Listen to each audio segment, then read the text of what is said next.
Aloha, my name is Hope Kauai. This talk is part of a workshop series on preserving public access on ancient Hawaiian trails that was shared in Kilauea, Kauai on August 16th, 2014. We're going to take 3 quick journeys around the island of Kauai.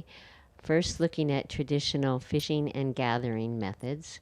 Second, we're going to look at more modern infrastructure and developments through the plantation era to modern times.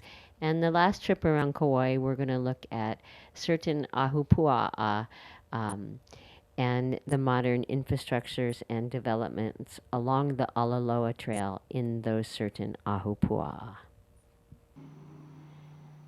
This presentation features the coastal trail on Kauai known as the Alaloa. I will show that it encircles the whole island and it is a historic trail. First, I would like to address some semantics. The term Alaloa confuses many. There were over 30 kinds of ala, as considered in the Dictionary of Hawaiian Land Terms by Paul Nahoa Lucas. Some were redundant names, some were specific to Kauai, like the Alapi'i. A.L.A. has come to represent ancient lateral access, and new terms have come into use to cover crazy allegations like Alalolo. The first artifact made by people on Kauai was a footprint, the first step of people getting out of a boat. We will probably never know exactly where that was. It's probably eroded into the ocean hundreds of years ago. We do know that during certain times, social structure and the prosperity of the island flourished, especially during the reign of the Ali'i Manokalanipo and for the next 400 years. This is known as the Golden Age of Kauai and is often referred to as Kauai o Manokalanipo. That's why I chose the name Alaloa o Manokalanipo.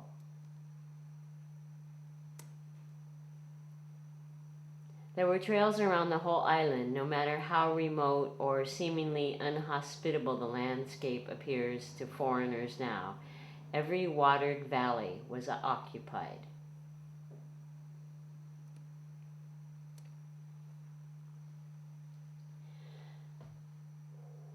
My favorite map maker made one of the earliest maps of Kauai that shows trails. Ursula Emerson was a mother, a school teacher, a nurse, everything that missionary wives had to be back then. She mapped Kauai and Ni'ihau after living in Hawaii for only 18 months. She never even stepped foot on Kauai or Ni'ihau, but she made some pretty good maps. Actually, she mapped the whole archipelago, and she eventually mapped the whole world in teaching her students where Bethlehem was.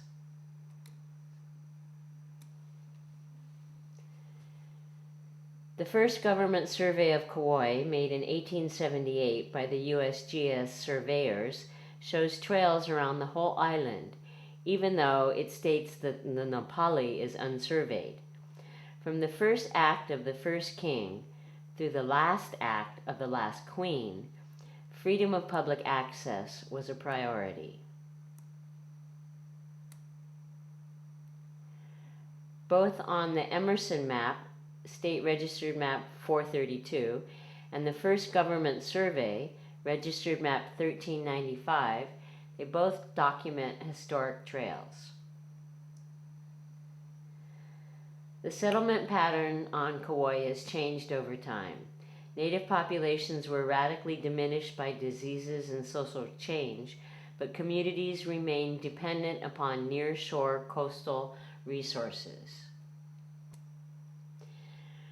So we started working a couple decades ago with Mayor Baptiste, and his mana'o was that there was a lay of trail around the island of Kauai. And the reason there was a lay of trail is because it connected nearshore communities to their most important resources, which were limu, fish, and poi, all of which are coastal. Where does the Alaloa start? Where does it begin? Journey begins with the first step. Where was the first canoe landing? Many family genealogies have it at Nuololo. Nuololo Kai has an abundant reef system, and Nuololo has an incredible geologic feature.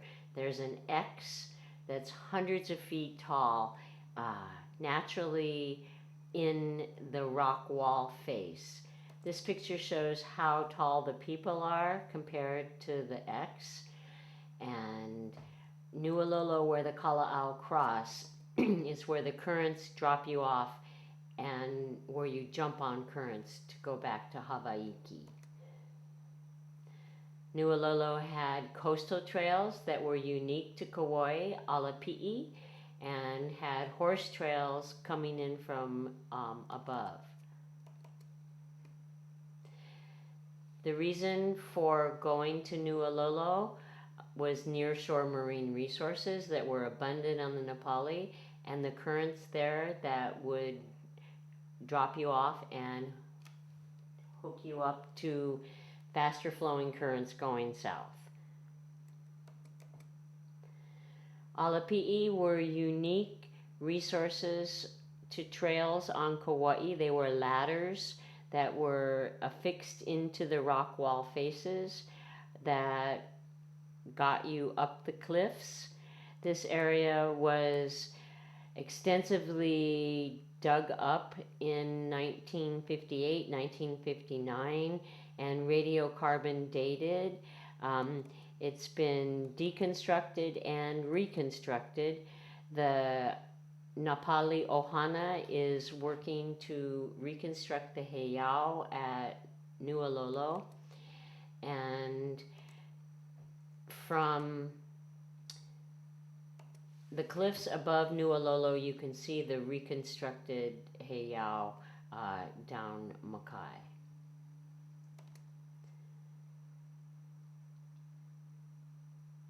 The Alapi'i o Mauna Kamaili was where the Oahi, the firebrands, were thrown, and there were trails to the tops of these mountains that could be climbed in the dark. They're pretty steep.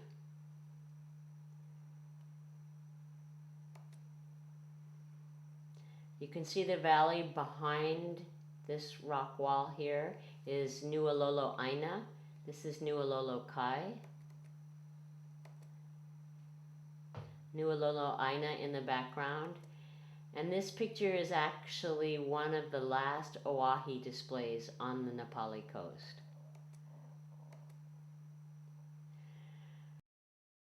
The Kalalau Trail, now managed by the State Department of Land and Natural Resources, is part of the Alaloa Trail around the coast of Kauai. The Kalalau Trail to Hanakapiai has over 500,000 visitors per year.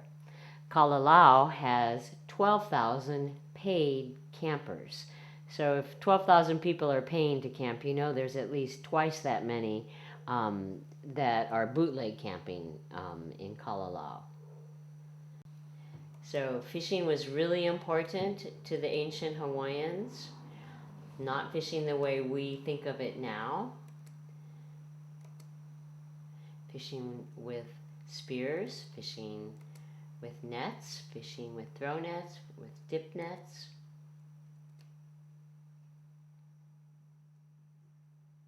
Fishing was a solitary practice as well as a community endeavor. There were hukilau in many sections of the island. These hukilau, this one here is Kalihiwai, picture of Kalihiwai, and one of the last hukilaus at Kalihiwai.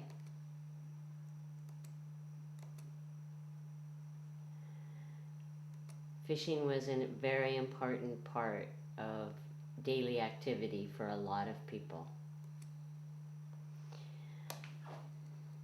Fishing methods have changed over the eons. It was common to use fish, we call them now fish poisons. They were really better called fish stupefacants because they would make fish pass out, float to the surface, and they could just be scooped up with the net. These guys are picking ahuhu to pound up and throw in the water for fishing. Night fishing by Herb Kane. This is a picture of torch fishing on a reef. Modern fishing methods have changed a bit, but continuing to the present. Throw net is very important. Net materials have changed, the line sinkers have changed, but the basic mana'o is the same. And the deadliest catch would still be opihi, because where opihi live is a pretty treacherous area. Many famous limu picker were women. Women tended the marine gardens on the reefs and weeded out the junk limu, like this wahine is doing here, getting rid of the junk limu so the good limu could grow. Limu is now being mass marketed and turned into art and clothing.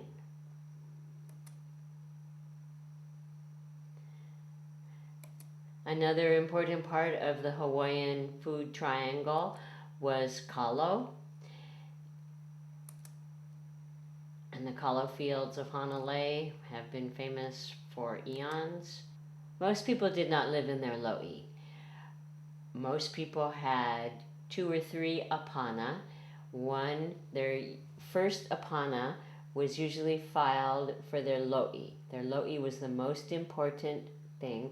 Where you grew kalo was one of the most important things. You could live anywhere, but you could only grow taro in certain places. So the lo'i for the apana for lo'i was usually filed first. The pahale were the second apana, and they sometimes were not anywhere near the lo'i. This house here could be tied to this lo'i here with all these different lo'i belonging to other people in the middle. So the ali'i realized that there were no guarantees of access early on, and that's why they started writing laws to provide for that, provide for access to the people, from their houses to their lo'i. Most kuleana filings did not even mention trails or roads. They might talk about orange trees, coconuts, maybe this special kind of ko that's growing here, sugarcane, but they did not talk about trails. They were silent as to trails. Didn't mean they didn't exist. This guy had an obvious trail right to his hale, but his kuleana filing might not reflect that. So in traveling around the island from Nu'ololo through the Nepali district to Halelea, we would come to the caves in Ha'ena. This is an old picture of Ha'ena before the invasives moved in. And the hala of Naue. Nani vali na hala o Naue. And Wainiha was very different. Had landings, had railroad tracks. Had a bridge here with a horse on it. So you can see the landing in Wainiha here, in Wainiha Valley. And here's the bridge in Wainiha again a little bit later. And here it is again in 1946 after it got bust up from the tsunami.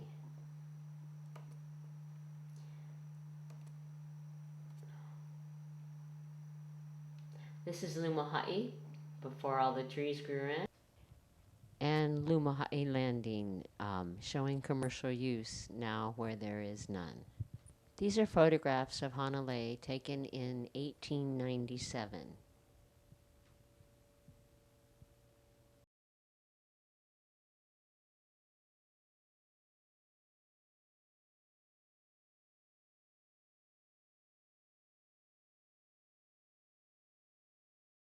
This is an 1897 photograph from Brother Bertram of St. Maxime's Mission, which is now at what we call Black Pot in Hanalei. It was the Catholic mission on Hanalei River, and it was built in, I think, the 1860s. 1864 it was dedicated, and this is from 1897.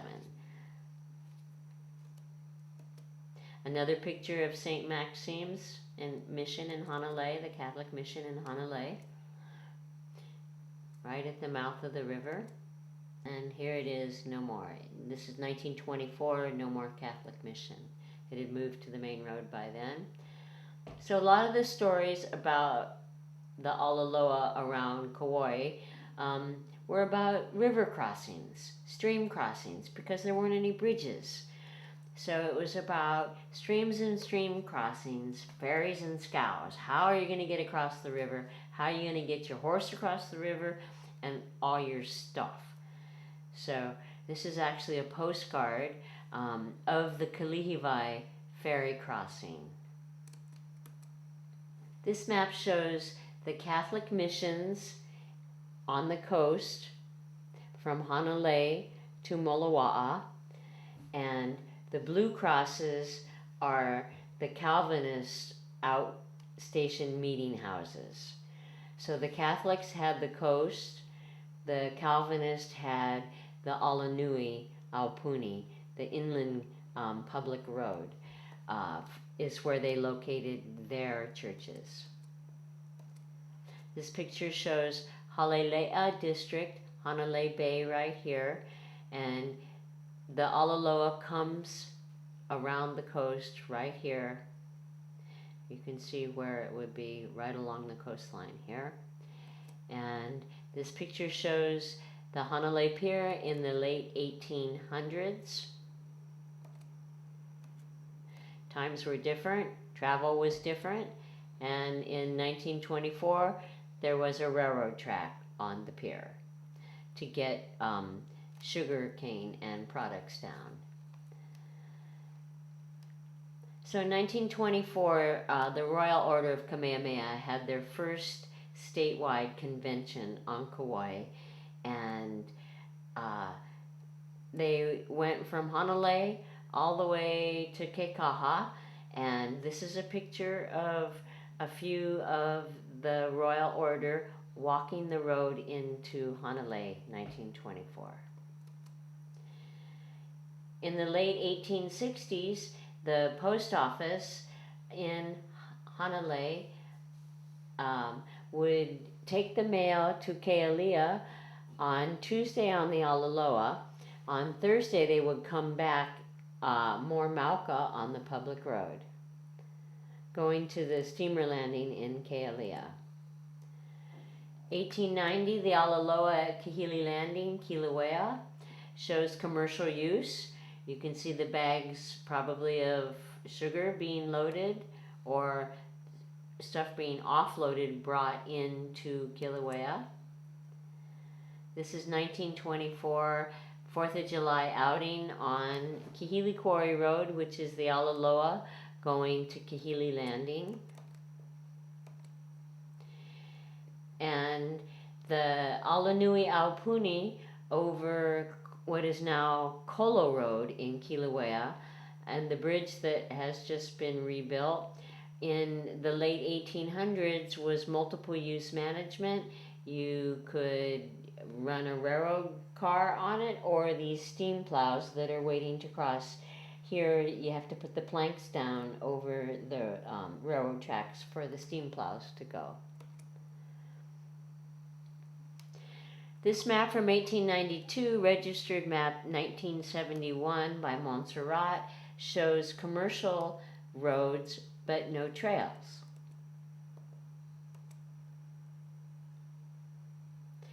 And it shows that the ferry crossing Kalihiwai, the road, the Alaloa crossing Kalihiwai, just has a break in it, and you have to cross with a ferry. So here's the map turned upside down. These ladies are standing right here on this point.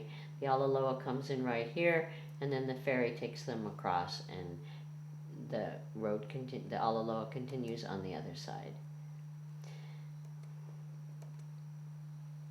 So the little village of Kalihiwai, before the 1946 tsunami, and all the houses down there, and 1946 took that bridge out too.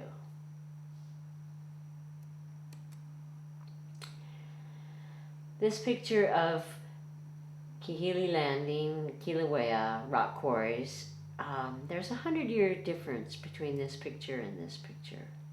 Not much has changed except for the absence of the landing and the derrick that's not up here. No more boats. In Kilauea, the Alaloa is Kahili Quarry Road, and it had a commercial use for the landing at Kahili Quarry until, I believe, 1973. These are pictures of the Kilauea Hotel and the Kong Lung store. Kilauea Sugar Plantation had what's called a donkey engine that they would use to load bags of sugarcane onto boats down at Kahili Landing. And this landing was in commercial use for about 100 years. 1973 was the last time I think the federal government put money into the rock revetments of this landing. So 100 years of commercial use of the Alaloa at Kahili Landing.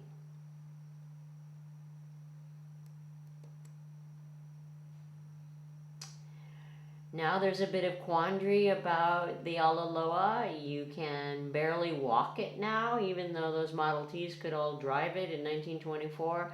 Now it's hard to walk. Four-wheel drive only beyond this point, and access is a bit of a mystery because it appears to be owned by the county and a private entity, and now Fish and Wildlife Service. So why does anybody want to go down to Kahili Landing? Well, it's gorgeous, it's beautiful, and it is a traditional, customary, historic trail. So continuing along the Ko'olau district on the Alaloa, there are absurd allegations that the coastal trail takes an inland jut for about a mile or two in the ahupua'a of Waipake and Lepe'uli. The reason for this trail, the lateral coastal trail and the near shore marine resources of Limu right here, you could not pick from this inland Mauka location. So this really needs traditional cultural users to comment on the allegation that this Alaloa Trail is really a mile and a half inland, right Mauka of the best limu on the whole coast. So in 2014, Na'alahele produced a map that has the Alaloa Mauka and the Alanui Aupuni Makai. This map makes no sense to traditional cultural users and local people, and Na'alahele really needs to be held accountable for this map and explain how it can be so differently interpreted. The Ka'aka'aniu Reef System is among the most documented managed marine resources in Hawaii. On Pakala Point between Waipake and Lepe'uli, there's the remains of a fish pond named Ka'umi Ka'iva Fish Pond, and you can still see the outer shape of it after many 30 feet tsunami. This fish pond probably hasn't had any work done on it for over 150 years, but you can still see the shape of it. The Ko'olau Elementary School was excluded in a grant to Abner Wilcox in 1851. So the school was in existence in 1851 all the way through till the 1970s on Ko'olau Road. The building to the left is the Japanese school. The nun and the flags are from a movie, Donovan's Reef. The 1946 tsunami wiped out a lot of coastal houses, and traces of trails still remain.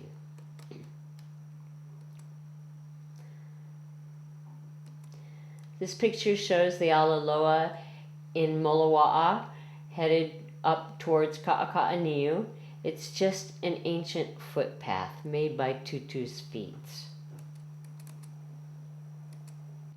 The Alaloa on Molowa'a Bay Ranch comes in on the bottom left side here. It's been designated by Na'alahele, adopted into the state system of trails. Part B over here was when Falco Properties moved Kuleanas, a trail segment was retained on the coast. So we have Alaloa over here where A is, Alaloa over here where B is. And the reason for this trail is this reef. The limu resources, the nearshore resources, the fish on this reef. So you have the Alaloa coming in, the red line here, the Alaloa being reserved in 2008 when Falco moved the Kuleanas. It was located in reserve right there. So the two red lines are state located Alaloa fragments. And then you have this allegation that the Alaloa is really on Ko'olau Road, or it's really 1,000 feet inland. None of it makes traditional gathering sense. You cannot access the resources that this trail is meant to access by using these crazy trails that are 1.5 miles inland. The Alaloa continued coastal, accessing coastal resources. The state segment of the Na'alahele Trail, the Alaloa at Molowa'a Bay Ranch, goes up the hill at Pukanahia, around towards Ka'aka'aniu, and then you come to this sign that says the Alaloa Trail ends. But it doesn't end, it continues to the limu resources. But there is a sign and barbed wire preventing you from continuing on this cultural trail. There is an albatross sanctuary that has been erected in the middle of the trail, and there are barbed wire fences now prohibiting lateral coastal transit. This may be a safer place for the albatross, but it definitely is not a safe place for people to be forced down to the splash zone of the surf to try and continue on their lateral coastal transit. It says that there is a bird sanctuary and you have to keep out, and where the only way to get down to the surf is very dangerous, and there is a large boulder field that is not suitable for lateral coastal transit with 100-pound bags of wet limu. So the Alaloa continues around Molowa'a Bay Ranch, continued around the coast, and was in evidence in this 1916 plat map, 3027 of Molowa'a, continuing across the stream, across Molowa'a Stream. So it continues southward towards the Hui lands, and the state reserved 85 acres of coastal land so you don't have to go down on the boulders. The Alaloa continues to towards Papa'a. Papa'a Bay Ranch is that rather large hotel-looking structure right on the beach, and this is the remains of what used to be a fish pond in Papa'a Bay. Papa'a has had a lot of access issues over the eons, resulting in arrests, and the Alaloa continues at Aliomanu, and it's falling in the ocean. So it's down to one lane, and this is pretty precarious to the folks that live behind it. Anahola during plantation era had a landing and a pier for loading ships. But now all that remains are the pilings of the pier at a surf break now called pillars. This is Anahola when the lo'i were all planted to rice after the Japanese displaced the Hawaiians. And there now is a base jump from Kalalea Mountain. This is a 1924 picture of the Kealia plantation and Kealia River and the bridge. This picture of the sugar plantation in Kealia shows the mill, a ship off the landing, and the remains of the plantation village. This is an excerpt of the plantation picture showing the railroad and a steamer in the background offshore at Kealia Landing. And this is all that remains of the railroad tracks now at Kealia. Just a short segment of tracks is all that remains. This is a 1924 picture of Kapa'a. This picture shows the Kapa'a racetrack and polo fields and trails leading to and from the shoreline. And there's layers of trails and roads around the Wailua River and the bridge. This is the area of Lidgate Park now, and the newly completed bridge in 1919. Wailua River, and Wailua River where Kua Mo'o Road is now, and you can actually see the Kua of the Mo'o going Mauka. Trails over the dunes in Kapa'a, around Marine Camp, and Kawailoa Stream, which is past KCCC. Ahukini Landing was a very important commercial port until the harbor was built in Lihue. Ahukini. And the Hanamalu Bridge, railroad trestle, and mill.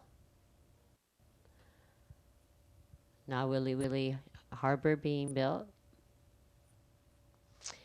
And there was a railroad car to carry rocks on the outer breakwater on the southern side of the harbor.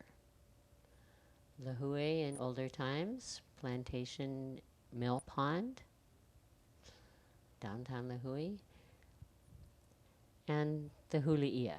This is Alikoko Fish Pond. Lo'i in Niumalu, Kalapaki.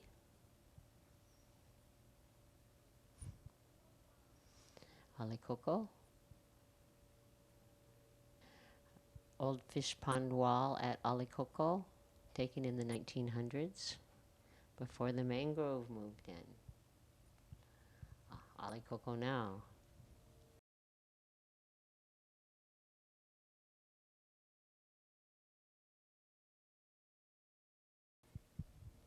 And Alikoko at night. This is a tunnel that was built through Haupu Mountain to Koloa and to the Maha'ulevu area. It was built in the late 1940s for the plantation. And these are pictures of Koloa and Koloa Landing.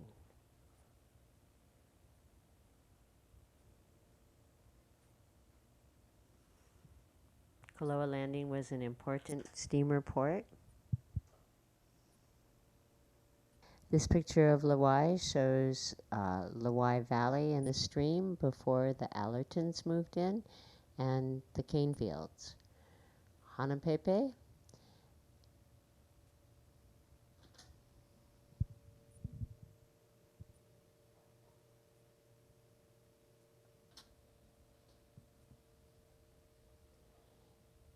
And the salt ponds in Hanapepe.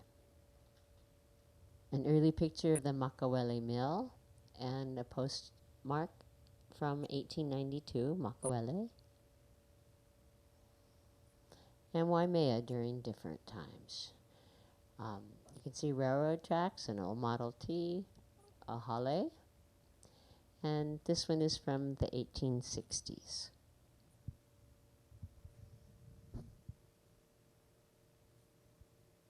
Here's Waimea in 1860 with wagon tracks in the sand.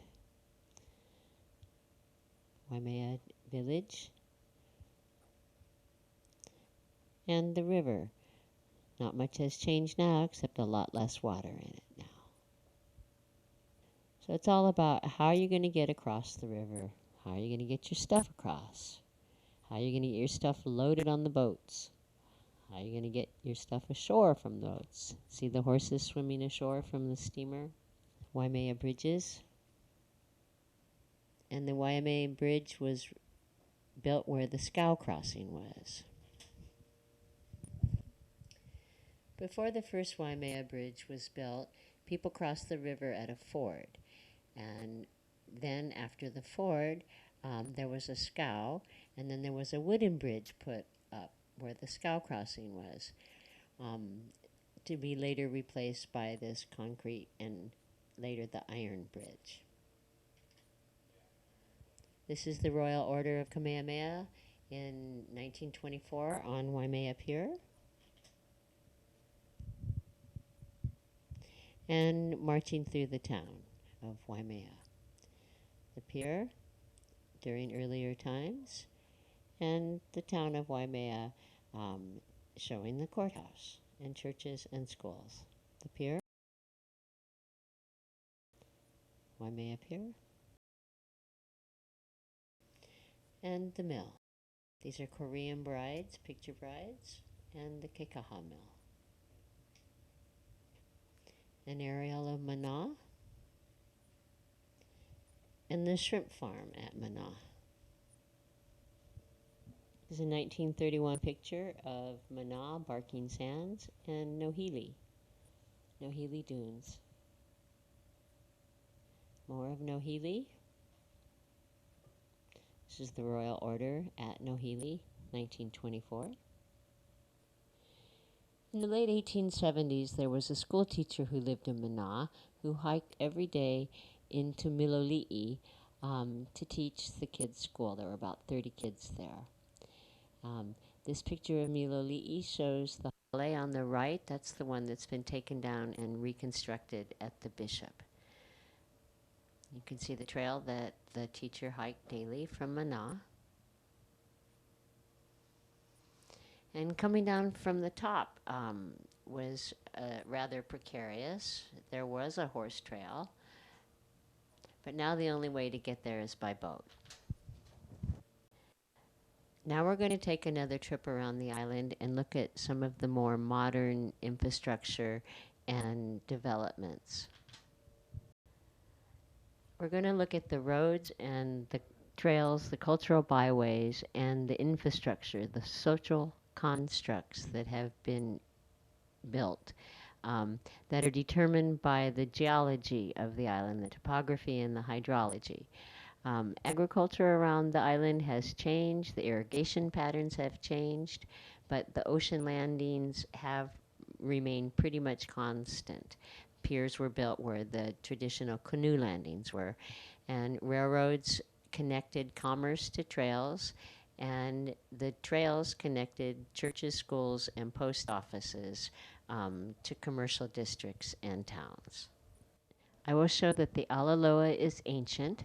It's an ancient trail, and the use of it has continued throughout the pre-contact era, the mission era, plantation times, all the way through to the modern era.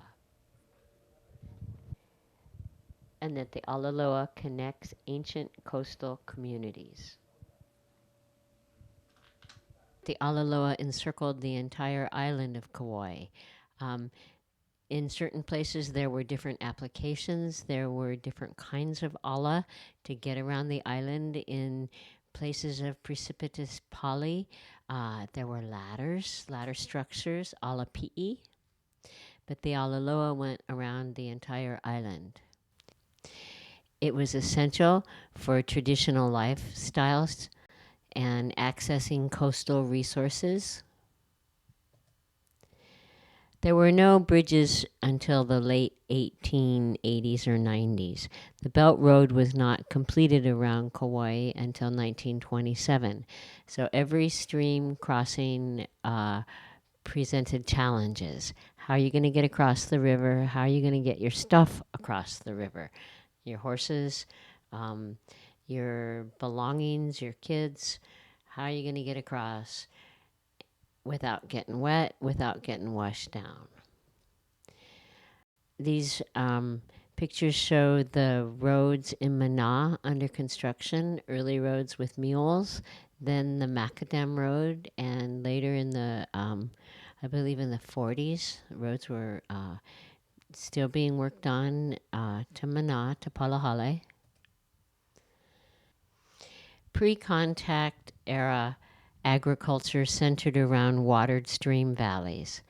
Plantation era agriculture was on the kula lands, the tabletop flatlands, but the landings remained the same. Where you could load your boats and ship stuff out remained about the same. Pre-contact era, there were about 39,000 acres of land on Kauai under production. Plantation era, there were 243,000 acres under production. Kauai was 100% sustainable in past times. Now it's less than 10% or less than 5% sustainable. Kauai plantations around the island were centered around the coast, the Alaloa. So the big change from 100% sustainable to plantation era of less than 10% sustainable, and the land ownership pattern changing from everything being held for the public to now there were crown and government and privatized lands. So all of these were of great importance to the change in agriculture. But the canoe landings remained about the same through all these changes. This map shows where all the landings, wharfs, and harbors were in 1903.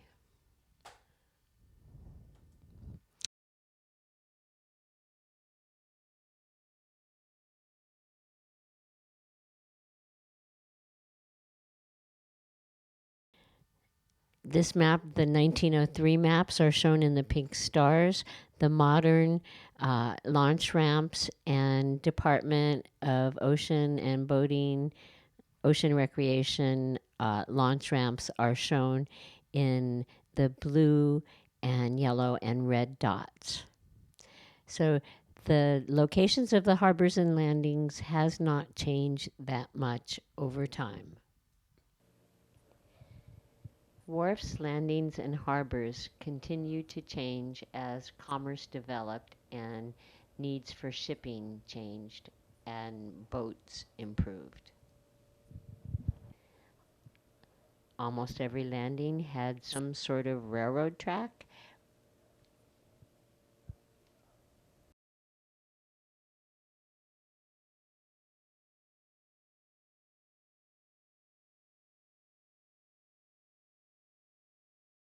How are you going to load your cattle? This is a picture of loading cattle in Kalapaki. They were dragged out to the smaller boats and then rowed out to the steamer and lifted up to the inter-island steamer.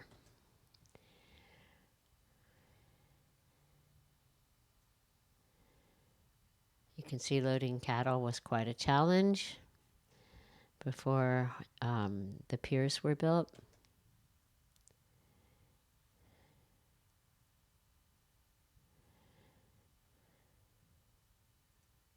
And before Nawiliwili Harbor was constructed, um, the landings around the island were of greater importance.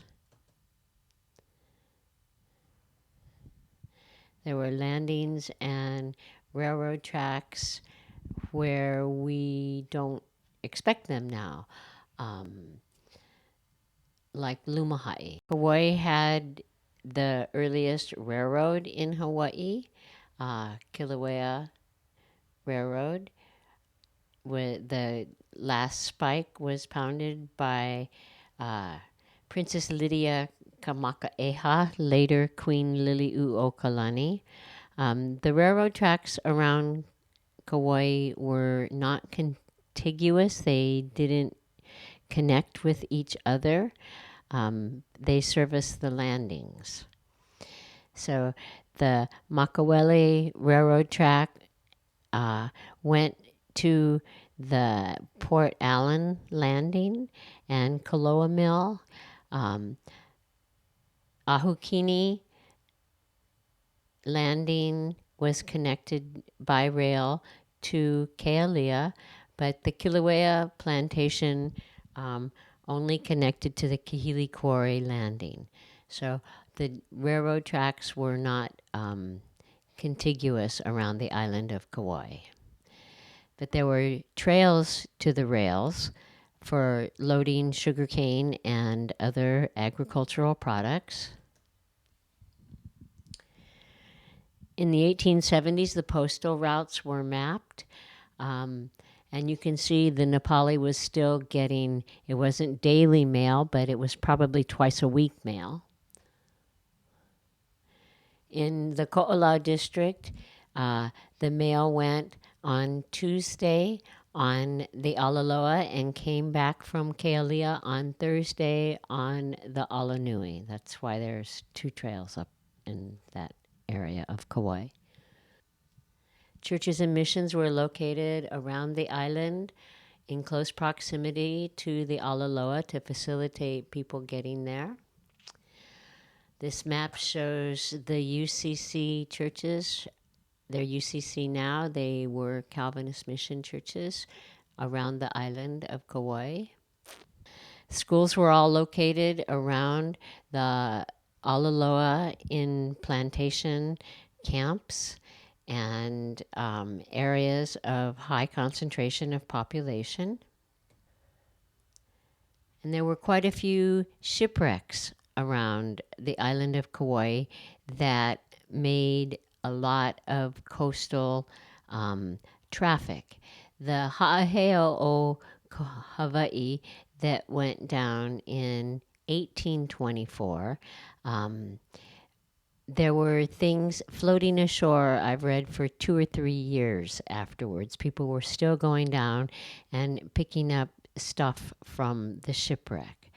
So every time there was a tsunami, every time there was a big shipwreck, just like the Fukushima disaster, people have to get out to the coast and pick up stuff. So the Alaloa is very important during times of shipwreck and tsunami. You need a lateral coastal trail for transit. There have been several instances of martial law declared on Kauai. The first couple were because of epidemics and quarantines in the 1800s. Um, the leper war in Kalalau, they brought a cannon and a howitzer. And during World War II, there were over 10,000 rolls of barbed wire strung around the island on our reefs and beaches within 6 months. And over 100 bunkers. There was a lot of nighttime patrol. This is a picture of the Japanese Zero that went down on Niihau. So, uh, different times have necessitated different security needs around the island, but there will always be a need for lateral coastal transit.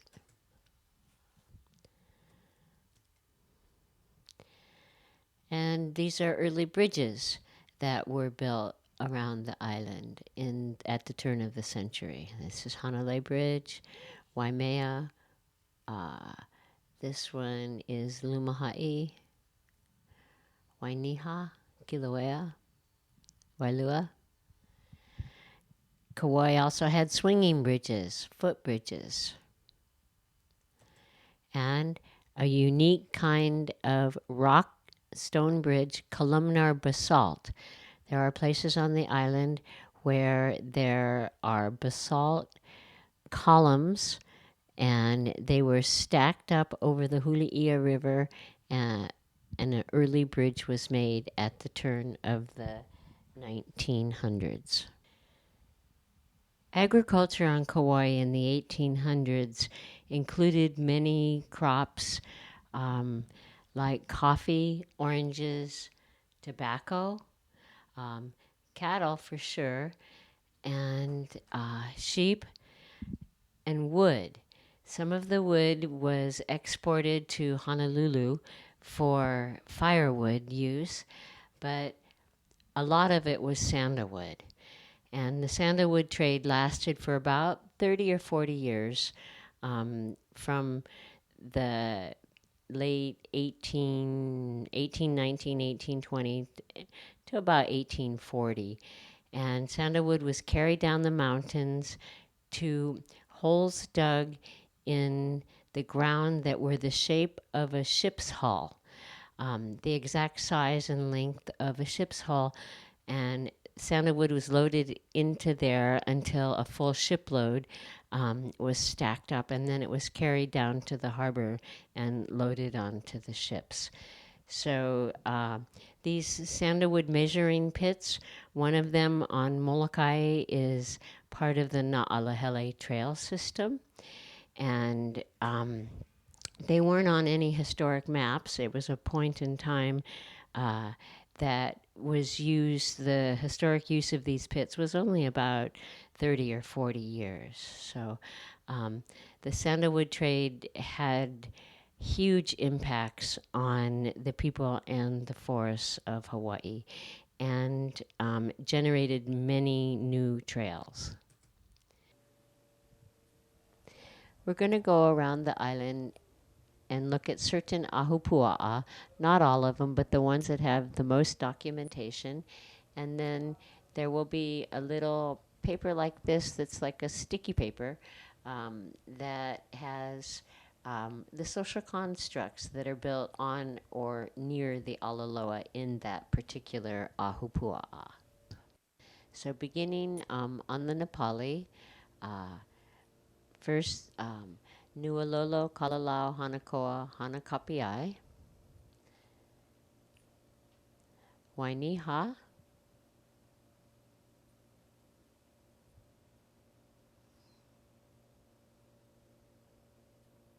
Hanalei,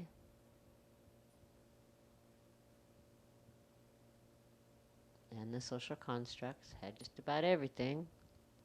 Kilauea,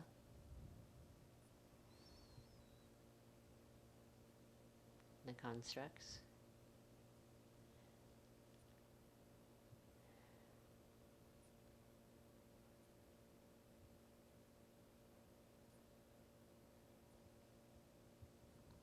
Lepe'uli,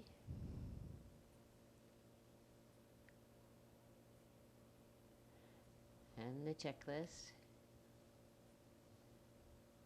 Moloa'a,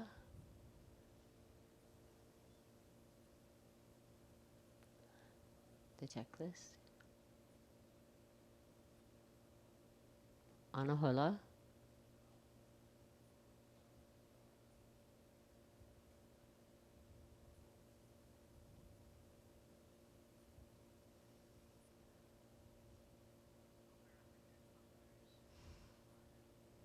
Kealia,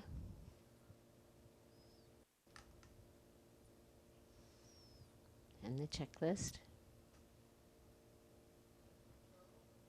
Kapa'a.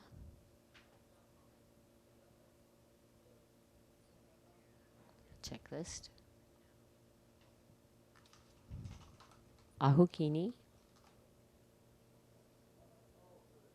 And the checklist. Hanamaulu.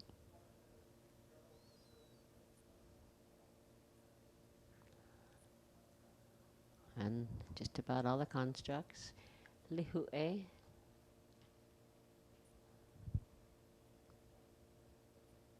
Na wili wili.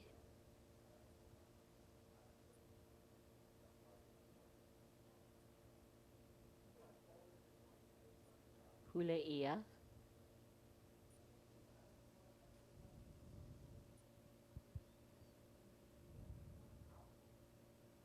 Kipu.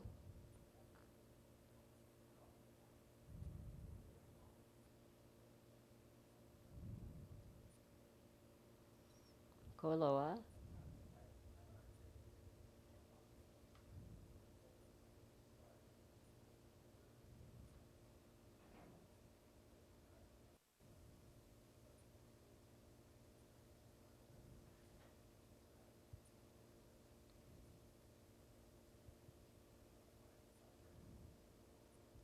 Mahaulepu.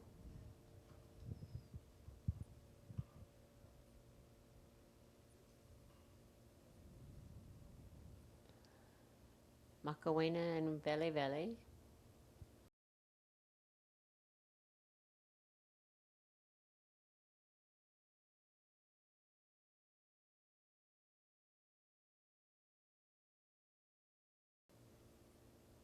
Lawai.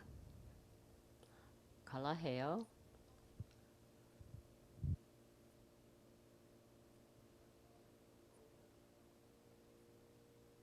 Ele Ele.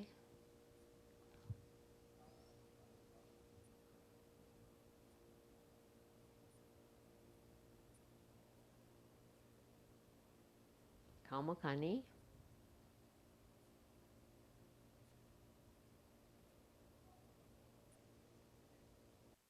Hanapepe.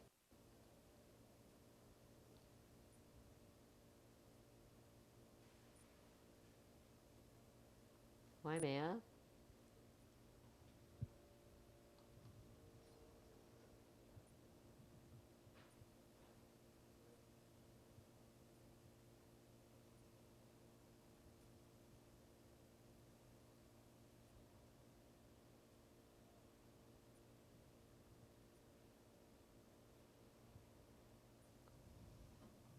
Keikaha. Mana.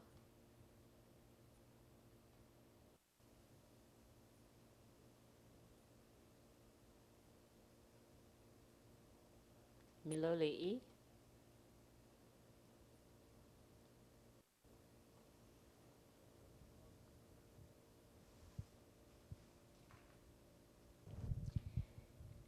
This is a map of the historic sites on Kauai put out by the Historical Society. You can see they are all around the island, most of them coastal except for number 11 in Kokee. This map shows the wind names around the island of Kauai, the most predominant winds of the area, from the wind gourd of La'ama'ama'o. And this map shows where the dated ancient sites around the island are in regards to the streams, and the Alaloa in red. In summary, it's obvious that the Alaloa o Manokalanipo is ancient. It connects ancient coastal habitation sites that have been dated to 1,000 years ago. It's also obvious that the Alaloa went around the entire coastline of Kauai. The coastal location of the Alaloa was determined and proved by Lo'ikalo locations and later plantation era landings and piers. Again, the wharfs and harbors were around the island on top of the canoe landing sites, and post offices around Kauai were all around the island, including Kalalau. Churches all around the whole island, and bridges really changed travel on Kauai once they were built, starting in about the 1900s. Schools were located all around the island in close proximity to plantation camps, and before that in proximity to missions and churches. So what is the future of hiking on Kauai? Is it paved bike paths? Is it pay trails? What is the future of fishing on Kauai? What is the future of inter-island travel to Kauai? And how will that change foot transit around the coast? In 2014, the state legislature budgeted $170,000 to identify, restore, and manage the lateral coastal trail, the Alaloa on Kauai, but the money seems to have not been spent for that purpose. So Kauai really needs the Ko'olau District Alaloa to complete the lay of trail around the island of Kauai. The state trailheads on Kauai, there's nothing in the Ko'olau district at all. These maps show a tourist blog from 2013 where they traveled. It's not much different than the Alaloa in 1878. These two maps are showing the south shore of Kauai and the lateral coastal trail, documented in 1833 by Ursula Emerson. Some of it appears to have been forgotten on the 1878 map. So if you only look at one map, you might miss the Alaloa location. It's time to step up for the trails of Kauai now before it's too late. And we have a vision for a 10-foot wide, 10-mile long, through 10 Ahupua cultural greenway from Aleomanu to Anini to preserve the ancient foot trail. It would connect 12 county beach parks with a lateral coastal trail.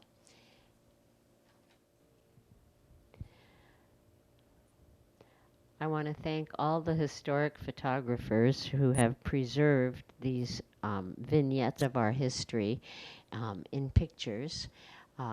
Most of these were from the late 1800s. I want to also thank those who keep the photos.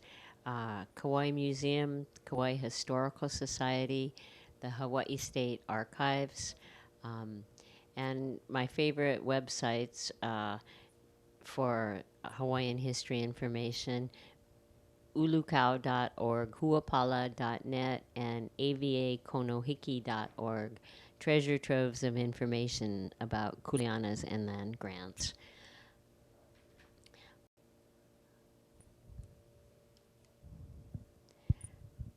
I also want to thank all those who have helped contribute to this effort, the community groups who have financially sponsored it, Surfrider, the Kauai group of the Hawaii Sierra Club, Malama Moloa'a, and the off-island speakers, and the 2014 Hawaii State Legislature for considering the Alaloa. I hope they continue through with their goal to manage the Alaloa on Kauai.